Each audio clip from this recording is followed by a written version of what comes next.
Hey everybody, this is Scoots. I make a Sleep With Me podcast, and the stories here at Bedtime Stories from Sleep With Me are stories from our main show, Sleep With Me podcast. I only laugh because it's a lot of words, but if you really enjoy these bedtime stories from Sleep With Me, or if you're new, welcome, enjoy them. I hope you enjoy them. I hope they keep you company in the deep dark night, help you fall asleep. But if you really enjoy these stories, the best ways to help them keep it coming is to try out a subscription on Sleep With Me Plus at sleepwithmepodcast.com/plus, or just let people know about bedtime stories from Sleep With Me. It's new. It's something we've never tested out before. And by sharing it, letting people know about it is a huge way to support it and to let other people know what you like about it. So I really appreciate it. And I'd love to hear from you. If you sign up for Sleep With Me Plus, even for a trial, I'll send you out a video and thanking you, and you can reply right to that video. Or you could always reach me through the contact page on our website. Those messages come straight to me. Thanks so much, and enjoy these bedtime stories from Sleep With Me. Friends beyond the binary, ladies and gentlemen, boys and girls, it's time for the podcaster who I don't really know what I'm doing because I just started recording this, but I'm glad you're here. I was just thinking about When Dogs Sigh. I don't know if that's another Prince song, but I wish it was. Think about it. Prince is somewhere with dogs sighing. Well, Prince is probably rolling Prince's eyes while I'm doing this. But what could be a better honor? Prince, you could roll your eyes at me across the cosmos. It makes me feel good, even imagining it. Oh, it's time for Sleep With Me, the podcast that puts you to sleep.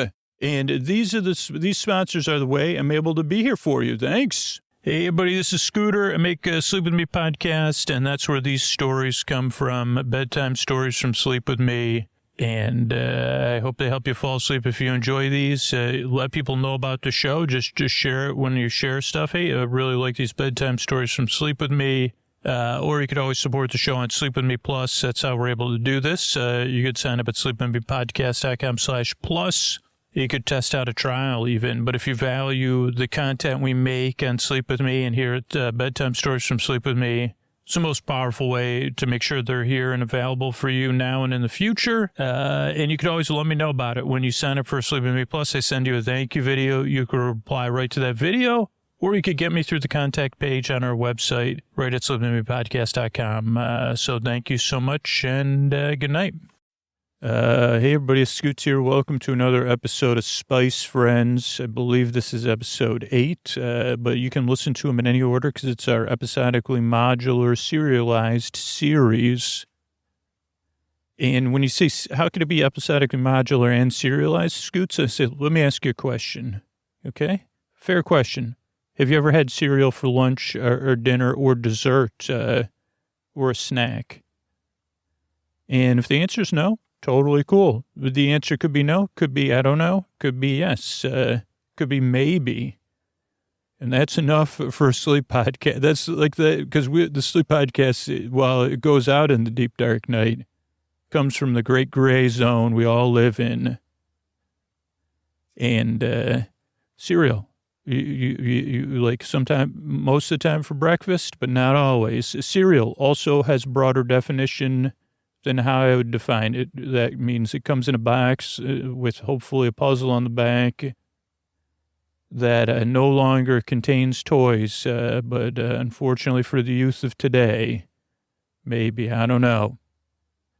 So episodically modular means you can listen to it in any order. I'm going to explain everything you need to know right now to take that off your plate. The only reason I number the episodes is because I know there's completists out there. So maybe you want to listen to 8, 9, 10, 11, 12, if that's how many episodes we put out, then listen to 1 through 7. Or you may say, well, episode 8 was my favorite and 1. Oh boy, did the characters in episode 8 feel good about that. And this is one of those pause episodes where we get a little bit of a pause in the action. What is the action? Correct. Great question. So in a world like ours, pretty similar, it's not that far in the future, when all the good tales, some of the tales I tell are told, we have our world, right? pretty similar. Well, at the beginning of our story, it was pretty similar. And you may have seen some of this in movies, so I don't know if it's parallel timeline or whatever they call it, the scientists, but when there's these movies that are called kaiju, it's like actually a soft way to say it, but maybe but like big beings, forest friends and dino buddies and winged beings that they're really large, skyscraper-sized. Furry mammals is another one, and they're running around our world, right around. Sometimes I don't think do they say this on? They don't say it on dating sites that I know of because I'm not on any. But like, and there's an audio. There was like this audio dating app. I said, well, that could cause problems for my job making a sleep podcast. But it's a nuclear. That's a word that I guess it wouldn't say. Like, here's a tip. Like you see, because they say, well, we're not I say, don't you know opposites attract? And they say, yeah, we're not opposites though. And I say, well, how do you say that word? That like, do you say which word? And I say the fusion word. And they say, do you realize I'm in your imagination and you're having I say, well, yeah, we got to have a conversation in my brain first before I even talk. You've never even spoken to me in real life. Right, because I'm having I'm supposed to be setting up a sleep podcast backstory, and now I'm having a conversation. Well, anyway, which word do you use? Because I just wanted to wonder, the only way you're going to find out if opposites attract or if we're opposites is talk to me. Okay, but do you say nuclear or nuclear? Or one of the other correct pronunciations that I don't have within me. Okay, so anyway, right around the time those words came into parlance, these big beings started walking around our world, right?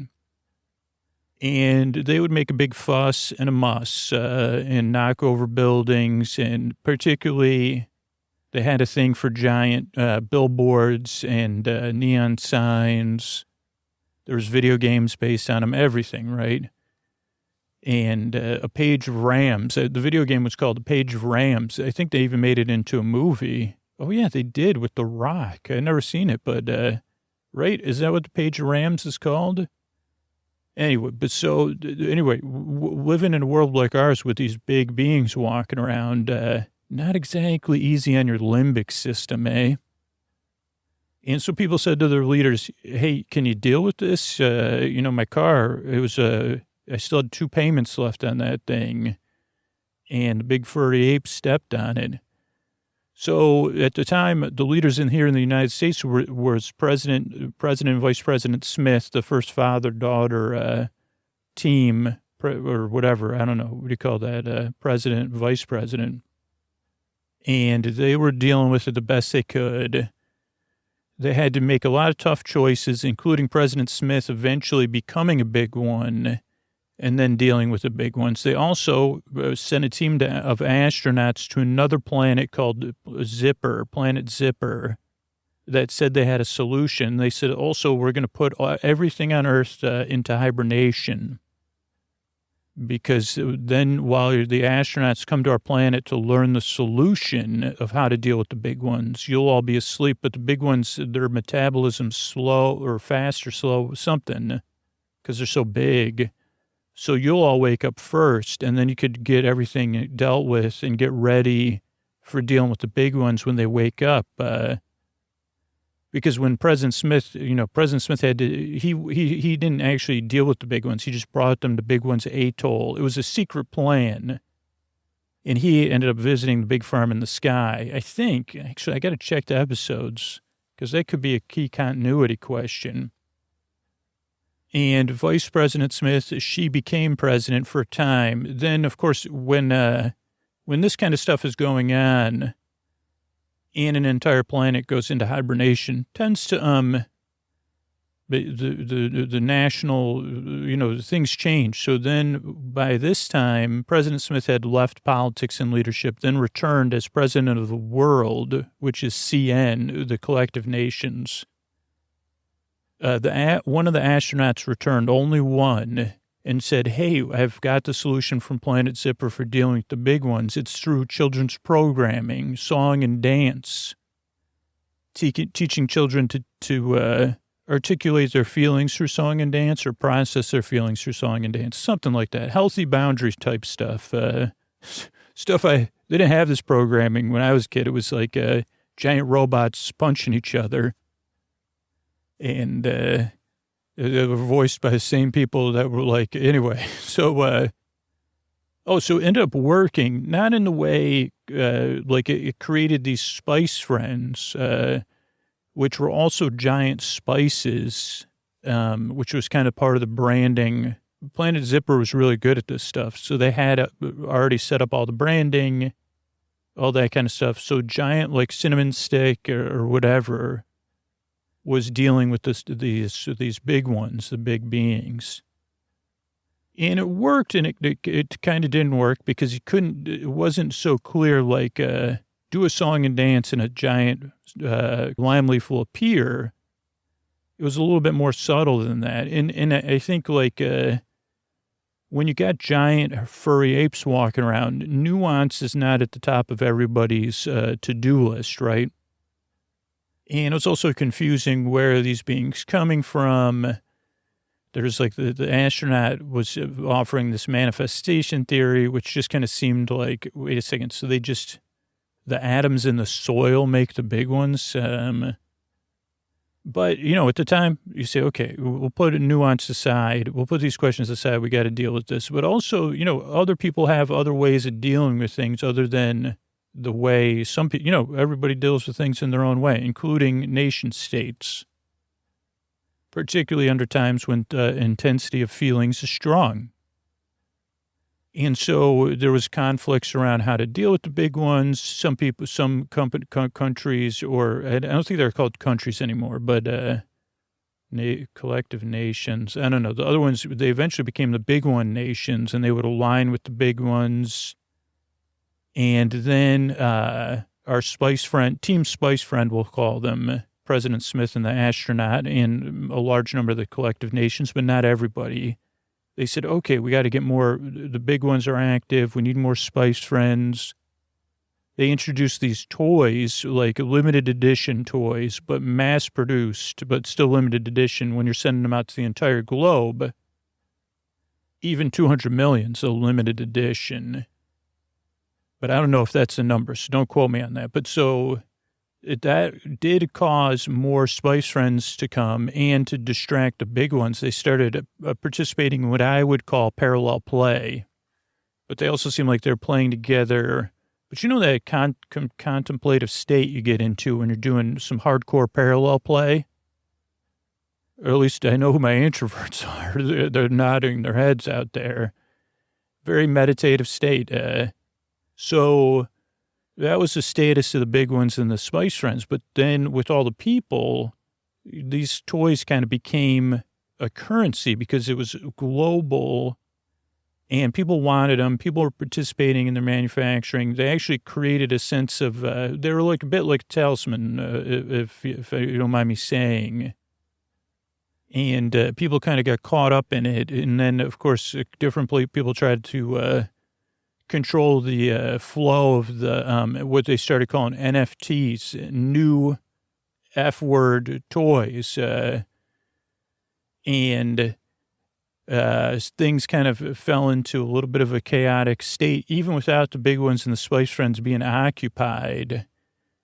And that created a global shift. Again, I'm giving you the summary here. Only taking me 20 minutes to summarize a 40-minute episode. Now, the president and the astronaut were sitting on this giant, large, they're slowly parceling out the toys, right? And they had their studio where they were kind of creating the Spice Friends with a team of writers and, experts at all that kind of stuff. And eventually the CN kind of became like lined, I don't know, the socioeconomic politics is well beyond me. I don't even know if that's actually a word, but basically she lost her presidency of the world. They said, we're going to come take those toys because you're kind of have the last remaining large, it was Fort Knox, believe it or not, just like in the movies. And the studio is below Fort Knox, pretty secure.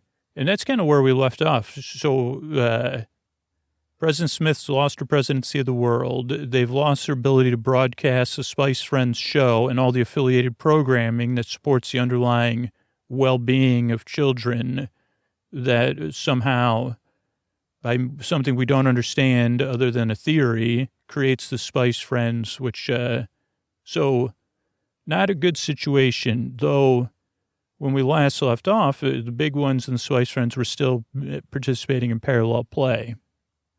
As far as we know, though, because the broadcasting, they were only receiving news into the Fort Knox facility. So actually, they don't have any way of confirming anything. They don't have a way to contact the outside world. And, they're trying to get in and take the toys. And for once, this picks up not that long after we left off without further ado, straight from Hollywood, in only what should have been a 5-hour drive, but somehow it took 6.5. Not that I'm counting, because he does it for free as a hobby, just for the listeners. The man who has the loudest spirit and soul on the planet, because even when he's not moving or in total stillness, somehow he projects a sound that would be described as shiny. Even they say, what does shiny sound like? I say, when you hear it, especially when you hear it in your headphones, a low, shiny sound, like a humming soul. Well, more like an angel. I mean, again, I talk about these angels because I think they just love him, understandably. And I think sometimes they're just sitting around watching him lie on my bed, which has 3 comforters on there, like that are just for to silence him and, keep my bed, I say there's only so much intimacy I can handle, even with Antonio Banderas and his booties that I have him wear and his special outfit that he changes into, which now they tell me is scrubs. My neighbors, I got a call from one of my neighbors. They said, is Antonio Banderas changing out of his clothes into scrubs in his car in your parking spot? And I say, I'm sorry. I said, no, I don't have. I said, no, I don't need a new car warranty. I just say, I don't have a car. I don't need a new car warranty. Thank you. So that keeps, that's how my life goes. So without further ado, straight from Hollywood to your hearts, Mr. Antonio Banderas. Thank you, Scooter. This is the ladies, this is the gentlemen, this is the boys, this is the girls, the friends beyond the binary. It's time for a journey, a spicy journey with its spice friends. Spicy. Yeah. Thank you, Scooter. I so glad to be here, intimate with you. Because the true intimacy takes place when we play a game and I see the real you. Yeah. Oh, you got me, man. Talk about the key to see. Do you see the real, do you like the real me? I guess you do, because we keep playing board games after I force you to not move for an hour. So I guess that's a relief, but now I'll be thinking about it the whole time we're playing, especially when you're watching me with those knowing eyes and that knowing smile that makes me feel warm and inside and feel like I'm humming a shiny song. Well, maybe what that song Shiny's about. Maybe do you know if that dude wrote it about you? Okay, that's Antonio Banderas. This is Spice Friends. Thanks, everybody. Okay, so I think you can hear me through this event. So I guess it's like our recordings, and you're the only person I can communicate with, but I need to communicate with you now with some immediacy because we got stuff going on. I don't think they've gotten to the toys yet, but our staff, understandably, at my behest, has said, okay, we're going to pretend that we have, they put us in these 2 adjoining rooms and said we're on timeout and our staff is, but that I am not able to, which is true. Only I can unlock the facility. And the staff is hoping I'll tell them how to unlock the facility, which I think we will do once we have a plan. Because they still are having trouble getting in to access the toys. They don't want to destroy the toys, so they're being cautious. And you say, wow, what a, this is the collective nations and the big ones nations' best, no offense, but not impressed that they can't get in here. Which tells me that there isn't a unified front, right? If they were unified, then the smartest people in the world would say, oh, okay, you just hit that. I mean, I don't know if this would work. Blue wire, green wire, pinky touch it to metal or something. But I'm also really, you could probably hear the tension in my voice. I'm no longer president of the world. That's kind of it's kind of a relief and not a relief, especially seeing the leadership that's going on and trying to get into this building. But we've gotten information. You've listened to it because they're broadcasting. There's only allowing us to watch certain broadcasts, and this is a question I had been thinking in the back of my mind the whole time. Your story about, we had to put some feelings on hold and some doubts on hold to move forward. What happened to the other astronauts? What exactly happened on planet Zipper? Why do you seem so confident and so sad at the same time? And I tamped those down, which I've kind of learned. There is some boundaries and compartmentalization that sometimes I needed to do to operate in my leadership roles. And even looking back on it now, I think we chose the best path. So that's why I'm dealing with this now. Also, we have nothing else to deal with, and we have to come up with a plan. And this is the only process I can see, because I need to know if I have to do this on my own with my staff and those people, or we could do this together. And I don't know if we can, because I don't know if I can trust you, right? And that's as plain as I can put it. The news has been coming in that Planet Zipper has contacted the big one nations, or I think they're calling themselves the Bontons, but they've never explained what the big one nations, they never said what TONS stands for, or I guess S would be plural. Big ones nations together, one nation, but that doesn't make any sense to me, but that's the best I could figure it out. Big ones together, one something, maybe. I don't know. Bontons. Also, I don't even know I know Bontons are like, I don't, oh man, so I don't know if I could trust you. I don't know I need to know what happened on Zipper. If they really why is Zipper contacting the Earth now? Why didn't they contact it before?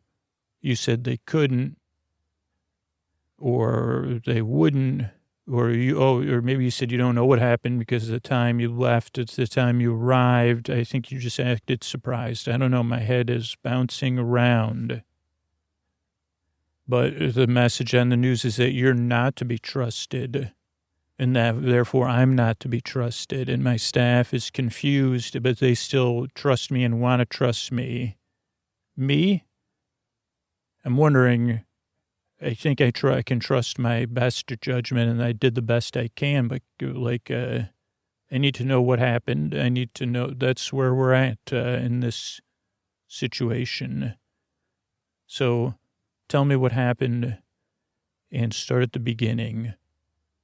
But we don't have a ton of time either. So don't talk like you normally, try to get to the point. And why should I trust you? Thanks, Madam President. I know you don't want me to say that, but should you trust me? It's a fair question. And I say, should you trust me? I'll tell you what happened, and then you can decide. I guess I'm partially surprised. I was hopeful if Planet Zipper contacted Earth, if they did, that, but I'm not surprised either, and we'll get to that. So what happened? I mean, my file. I don't have a storied history or family or kind of, I was a nobody. And I got chosen for the team to go to Planet Zipper for one reason and one reason only. Like I was the support systems expert, and I was good at my job. I had come to my career a little bit later in life than a lot of people do. And my history. I didn't live a perfect life. I lived a much less than perfect life, and wasn't all, I didn't, my past, and maybe not all of it, but enough. But I'm a human being, right? And I poured myself into support systems, and I know that there was many other people in line for this job, but they needed someone that could handle everything. Because what they don't talk about is, and why support systems are why this space travel is so limited, or why we haven't done it, and why we needed a little bit of extra help from Planet Zipper. Because when they say support system, you say, oh, you just get in that pod, we'll put you, we'll turn it on, you'll sleep, and then before your destination, it'll turn on. And, the artificial intelligence will handle it, and the automated backups and all that stuff. And some of support systems is supporting the systems that enable that stuff to happen, that the other astronauts can get the rest they need for the takeoff and landing. Those are the hard parts. Or if something unexpected were to come up on the journey, or the navigator, if something was to go off, and whatever, I was just there for support systems. And some of that is hardware, some of it's software and redundancies. But a lot of it is what I guess we would term maintenance, because we're human beings, right? And human beings are gunky. And that's like the biggest part of support systems that nobody talks about is the gunk.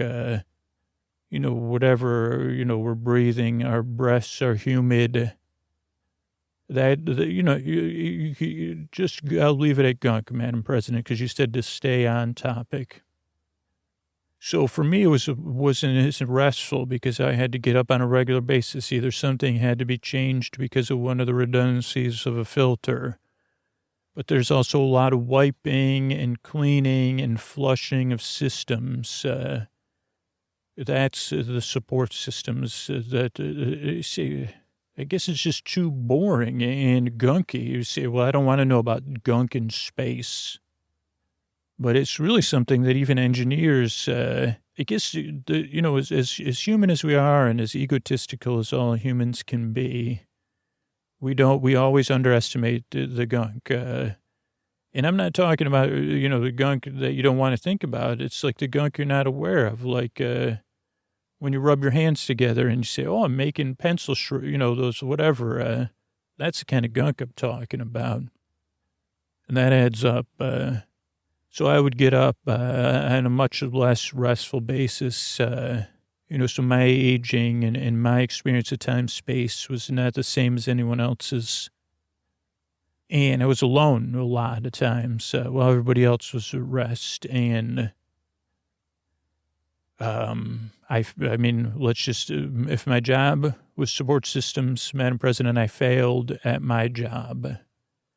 I took my job seriously, too seriously, not seriously enough, all at the same time. But there's also another kind of gunk, Madam President, right? Between the synapses or in our hearts, in our souls or whatever. And I don't know, Madam President. All I can tell you is I did not do my job. I chose to try to escape from those gunky feelings on our way to Zipper. And the stuff started to add up with my rest, and so I did not support all of the support systems, and I failed at my job. And you could read in between those lines because I want to keep it going. So finally, we arrived at Planet Zipper in the state I was in. Then I was fully alone. And I had thought about, again, I didn't know what I was going to encounter at Planet Zipper. We'd never had any contact other than the big ones with life that could have been from another planet, other than audio contact and beams and stuff like that. So, I told when I arrived at Planet Zipper, there was a lot of just communication at first. They could speak in English and communicate clearly, and they had learned that. And they said they were going to slowly prepare me. And I said, yeah, there was a malfunction is what I called it. It wasn't, I malfunctioned, but, and they said, okay, don't worry. We'll work this all out and we'll help you, deal with these feelings. We'll help you get through this because obviously, and we'll help to prepare. And they said, it's actually okay. You're going to have strong feelings about meeting beings from another world. And, inside I was a bit detached, which kind of like you said, Madam President, it may have inadvertently served me or be a liability that was also an asset because I was able to go through these stages of trying to cope with what happened and my inability to cope and eventually being prepared for meeting beings from another world. They had all that set up in a very similar way to what we've been doing here. So I saw the process work to heal me. And one of the things that they did on Planet Zipper, one of the things you need to know about Planet Zipper is that, I used to think it was just a great love of humanity, and that's what they showed me is how much they love humans, that they are, so Planet Zipper is made up of once was made up of just collective beings. One collective being that could express itself it's confusing, Madam President. I don't know how to describe it because you say, wait, you're one being, but you're presenting yourself to me as an individual being. Oh, it's easier for you as a human to connect with us. But also I'll explain more later. But at that time, they would show me and they would, what I thought was love could have been another thing that's like like there used to be a perfume or a cologne called Obsession by somebody. But they would watch Earth and humanity in this distilled way. They had ability, I don't know, whatever their ability, I don't know if it's telescopes or beams or stuff on Earth, but they would show me these moments. And I don't know, maybe it was because I was gone. Maybe it was because of the choices I had made not to get my job done. But, just watching somebody skin their knee and get back up in their face and their feelings, it was like I could feel it. And it made me love people in a new way. And and again, there was other stuff going on, a lot of stuff that they had learned from watching us, healthy stuff that they were teaching me to help me recover. And this was over, a period of time. And so I really started to love people again. And, I got better, I guess, and I started to do this. And they said, I said, okay, now I'm feeling better. And they said, well, this is, how am I going to save the world? I have to save this humanity. It's really important to me now. And they would laugh, and they said, don't worry, we're teaching you how to save humanity. And the why was obvious, right? And I felt good, but I also felt like something off, but I guess I thought it was me that was off and not Planet Zipper because what I'd been through, right, that it was me that had like this mark, which is true, I guess. I don't know. But I said, this is worth saving, of course. Maybe on the journey out, That hopelessness had guided my choices in some sense because things did seem so stacked against us being successful or even getting to Planet Zipper. And then I started to learn more, not just about, okay, song and dance and how to participate in the planning and watching all this research they had gathered. And these companies they were starting, they didn't know they were being funded and controlled by Planet Zipper. But I started to learn more about Planet Zipper, that it was, I guess, out in outer space in the universe, there was once a lot of these planets made up of a collective consciousness being or beings, similar to what Planet Zipper was. Maybe there's other versions of it. That's kind of like a collective, but also can butt off or form itself into an individual or create an individual thing to kind of solve. I think, I don't know, because trees don't have consciousness, right? Like aspen trees. But they were also, their planet was going through this conflict, right? But they also believed in evolution. And so they said, well, we're evolving, and some of us evolve into individuals, or we butt off into individuals, or then we reabsorb, and I don't know, a little bit beyond what I can process because I'm just me, right, Madam President? But that was also causing some tension, right? Not everybody, any kind of change, even if it's slow evolutionary change, once you have this consciousness of the change, it also comes with some conflict. So on the whole planet, it was a little bit of like, should we keep allowing this more defined budding of individualism, or should we just keep the collective?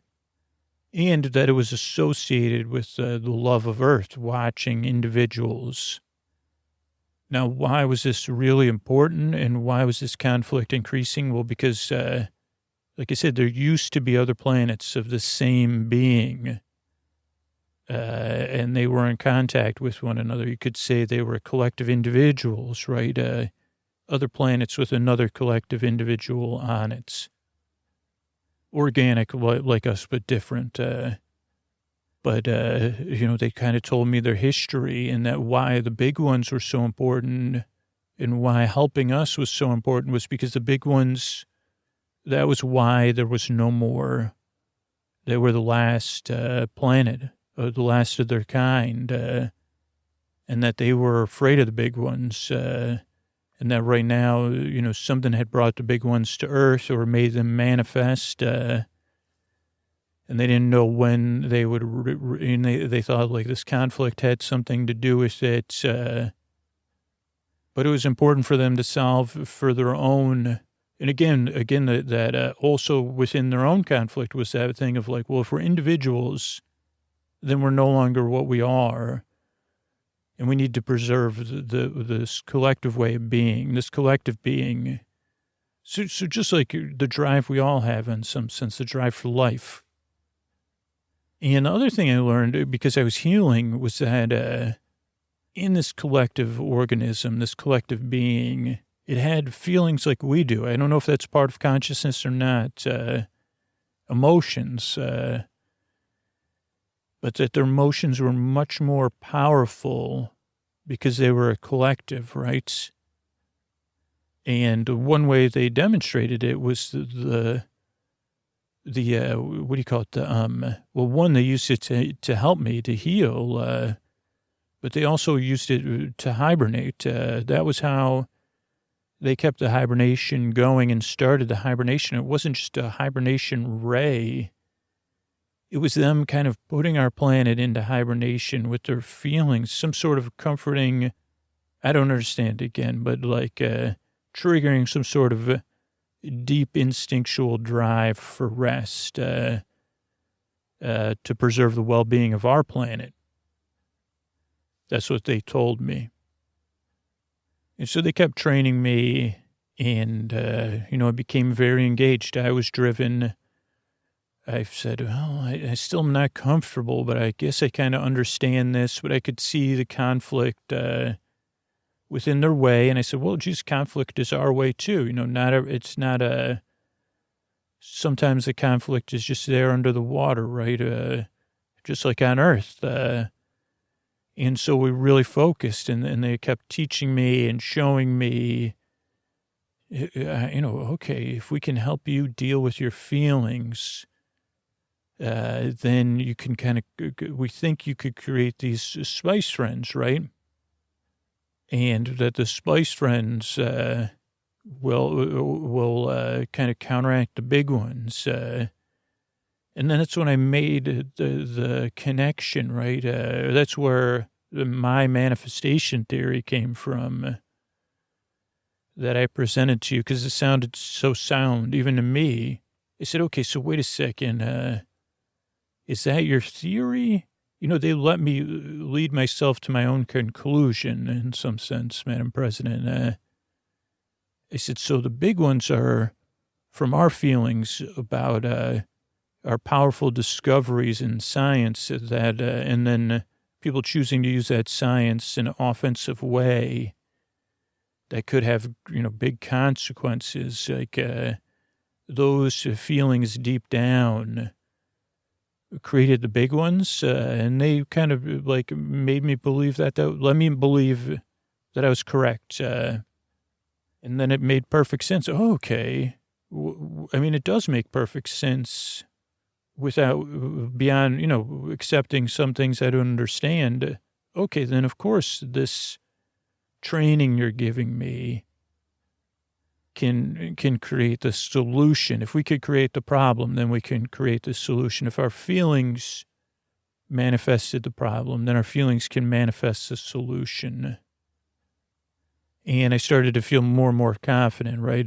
My doubts had kind of been, and they said, you just have to trust that this is going to work. You just have to trust that this is going to work. But I had seen it work on me, and I had reached an acceptance of my choices and the consequences, and written letters and all those kind of things. And and then I said, well, when am I going to get back to Earth? And they said, okay, well, we're really, like, I started to see more and more distraction and feel more and more tension between these semi-individuals and the collective. And they said, yeah, we're working on when, and but I had to access the same clock you had on Earth.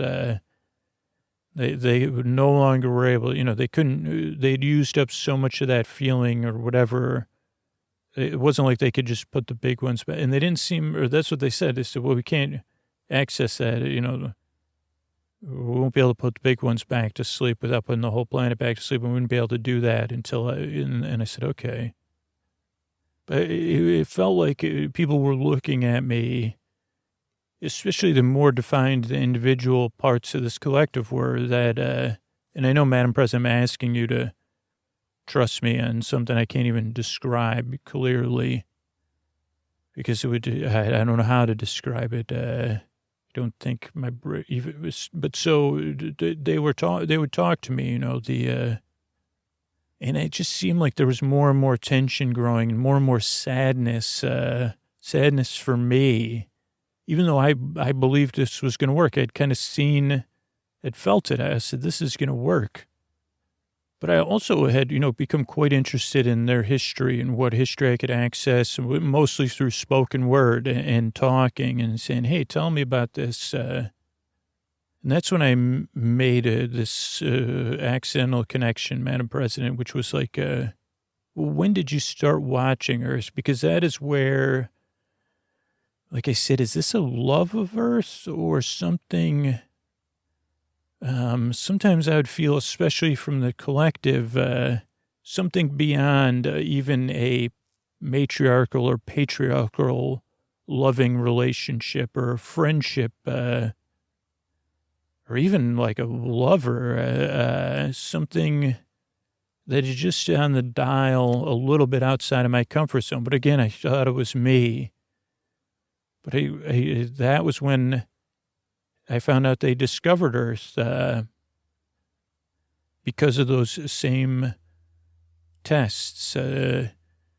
Before the big ones had appeared, one of the, that was when they became aware of us, that it had kind of been like a sound or whatever, a vibration.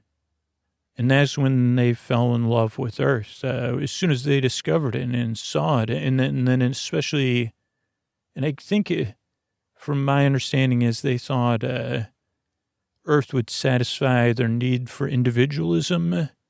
And for a lot of the large, again, I guess it's confusing, but if you look at it like a pie, that's only part of its cut. You don't cut the pie in half and half again, but if only one part of the pie has individual pieces, like that's kind of what Planet Zipper was like at the time I was there.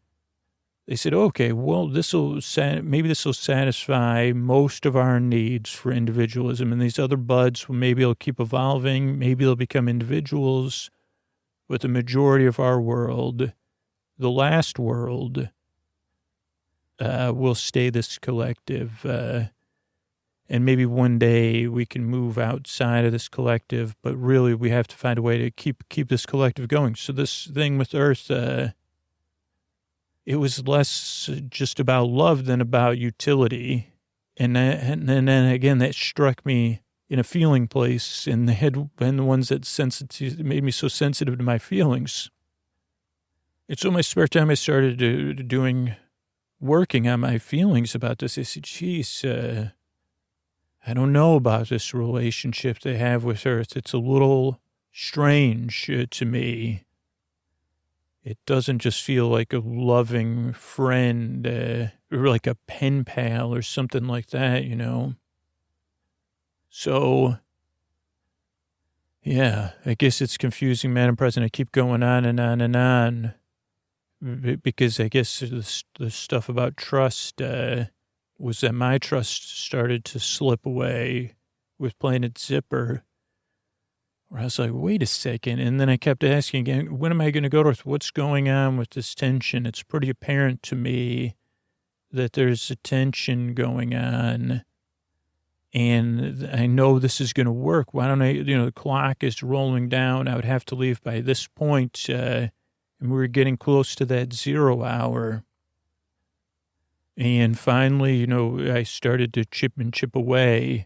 Because at first I could just feel it. I could feel their feelings, right? You can only, if you're in a planet of intense feeling, well, that factors into what I discovered, Madam President, was that they were at this decision-making point because someone let us, well, we haven't decided if you're going to go or not. And I said, what do you mean you haven't decided if you're, and they said, well, we've been doing these other tests and we're just trying to decide. And I said, well, I'm going back to Earth, you have to help, and they said, well, and they said, don't worry. We're going to find the middle way, right? We're going to preserve things here and preserve Earth, Earth. And I never had heard that before.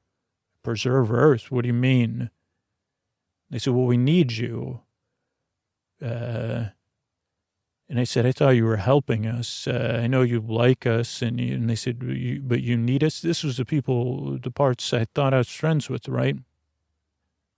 So what do you mean you need me? And I don't know, eventually between my asking questions and my own feelings and letting my feelings go and then being open, I figured it out. It's like, the big ones aren't like the big ones, and maybe even the Spice Friends, Madam President. They're from like they're not just manifest. They're like they're like a budding of Planet Zipper, like a pure individual from this collective being, but a pure one of one feeling, and somehow it's related to our feelings, not exact, maybe because it's traveling, but that, You know what I mean? Like they're budding off, but just their raw feelings and energy. So it is a part of it is a being, a conscious, somewhat conscious being, but it's just one raw emotion, raw, intense emotion. This is the best I could figure out, Madam President. So my manifestation theory was true because they were saying, well, maybe their theory had the whole time had been, well, it could save Earth if we can do the same thing with positive feelings, and if Earth can kind of tease it out of us because we're so into Earth. And then, because that's where the big ones, that's how the other planets had gone. The feelings had consumed created individual beings that had then consumed the planet, to put it mildly. All the other planet zippers or whatever they were called. And the only difference between this planet zipper and the other ones was they had discovered Earth. And so we were kind of like a playground for their feelings. And they said, well, we could keep this playground going. And if we could keep our feelings projected outward onto Earth and then teach Earth to project their feelings, or, you know what I mean, Madam President? I know it's confusing, but it's what I figured out. But there was one other thing I figured out. Well, one, I said, well, I have to get back to Earth. And I said, I said, okay, if this is what your motive is, but we could cope with things, just let me go to Earth then, right? Like, I can live with it if it's going to work, right? If I can save Earth, if I could be a part of it, get rid of the big ones, stop the big ones, control them, or at least keep them counterbalanced, whatever the result is, we know this will work. Why can't I go to Earth right now? We're ready. And finally, some people said, we've decided to, we're still having this discussion and this vote and these algorithms or whatever to make a final decision. And I said, well, what's the decision between what I'm saying and what?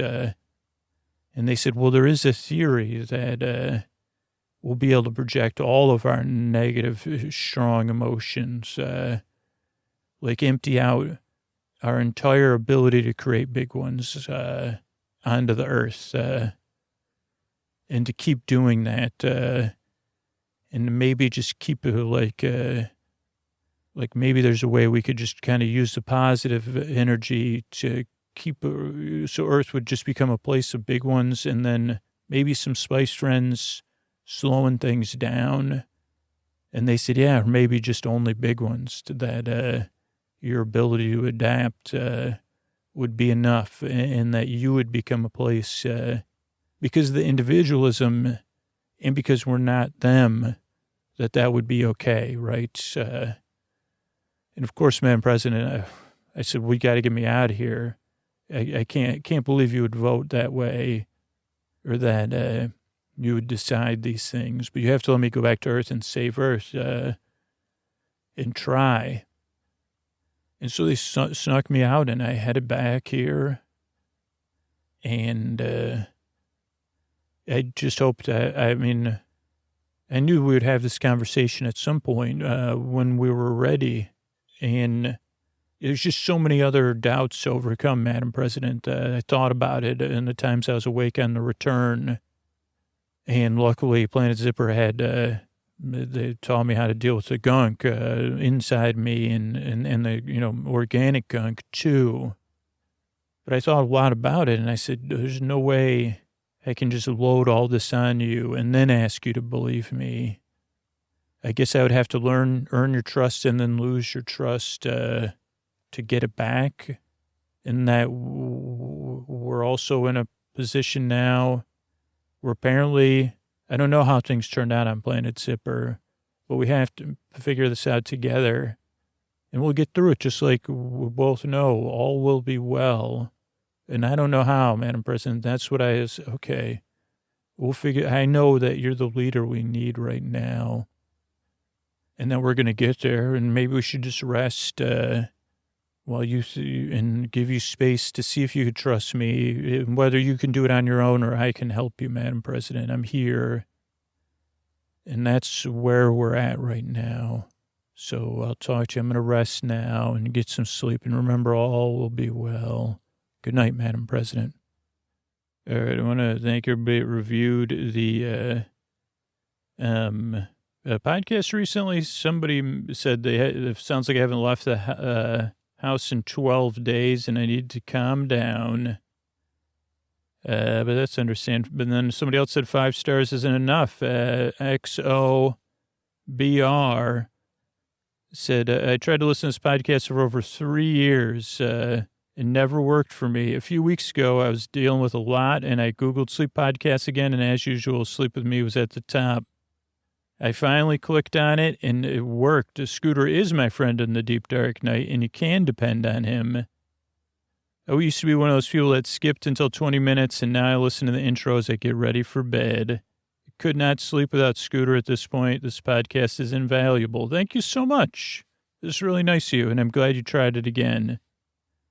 Patricia, sleep finally. This is the second review I've ever written about Sleep With Me. Oh, no, I've ever written in my life. Learned about it in 2016 from New Yorker. From the moment I first listened, this was the one. I tried reading science books, Gregorian chants, but my mind would not quiet down. Scoots is a perfect mix of just interesting just enough and droning enough to surrender to sleep. And we happily pay every month to support the podcast. Best money we spend all month. You're a gift. Thanks. And they miss Trending Tuesdays. We still do Trending Tuesdays. We just don't use Twitter. We usually so the randomization isn't as obvious, Patricia, but almost all the Tuesday episodes are based on some sort of other randomizer. Ellen says creaky dulcet tones. It can take a few episodes to get used to. Letting this podcast lull you to sleep. Once you're at that point, you're set for life. And I think that's all the recent reviews. Thanks, everybody, for reviewing the show. Thanks, everybody, for supporting the show on Patreon or supporting our sponsors. That's how we're free twice a week for anybody that wants it. And what else? I don't know what else. Couldn't do without you. You could spread the word about podcasting in general or the show. But yeah, that's we've got over 450 episodes in the archives now, thanks to these Tuck You In sponsors and the people that support all our sponsors. So, here's a little bit more for you. Good night.